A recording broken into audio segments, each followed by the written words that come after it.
শুক্রবার আন্তর্জাতিক নারী দিবস। তাই নারী দিবসকে সামনে রেখে বৃহস্পতিবার আগরতলার মুক্তধারায় রাজ্য শিশুর সুরক্ষা ও অধিকার কমিশনের উদ্যোগে সমাজ শক্তি সোসাইটির সহযোগিতায় নারী দিবস পালন করা হয়। এই অনুষ্ঠানে উপস্থিত ছিলেন রাজ্য শিশু সুরক্ষা ও অধিকার কমিশনের চেয়ারপারসন জয়ন্তী দেব বর্মা সহ কমিশনের অন্যান্য সদস্যরা। রাজ্য মহিলা কমিশনের চেয়ারপারসন ঝর্ণা দেব বর্মা, সমাজ শিক্ষা দপ্তরের সহ অধিকর্তা চন্দ্রানী বিশ্বাস ঘোষ সহ রাজ্যের 8টি জেলা থেকে আগত অঙ্গনারী কর্মীরা।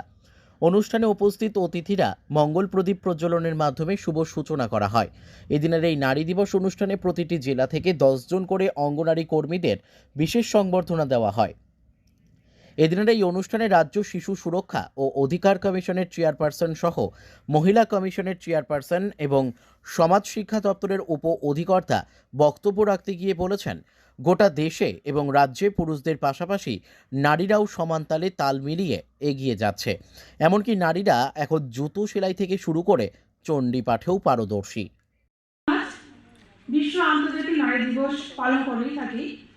আমরা দেখেছি প্রাচীনকাল থেকেই আমরা যারা নারীরা আগেকার দিনে অনেক বাধা অতিক্রম করে কিন্তু আমরা সবাই এগিয়ে যাচ্ছি। আমাদের রানী লক্ষ্মীবাই থেকে আরম্ভ করে আমরা প্রত্যেক মহিলার মধ্যে মা দুর্গার রূপে আমরা কাজ করে যাচ্ছি। সমাজের প্রত্যেক ক্ষেত্রে প্রত্যেক জায়গায় আমরা সমানভাবে তাল মিলিয়ে পুরুষদের সমকক্ষ হয়ে আমরা এগিয়ে যাচ্ছি। আমরা নারীরা পারি না বলে এমন কোনো কিছু নেই। আমরা জুতো সেলাই থেকে আরম্ভ করে চণ্ডী পাঠ এবং দেখতে গেলে আজকাল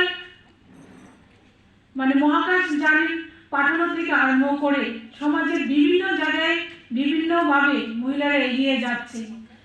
bureau report, news daily Bharat.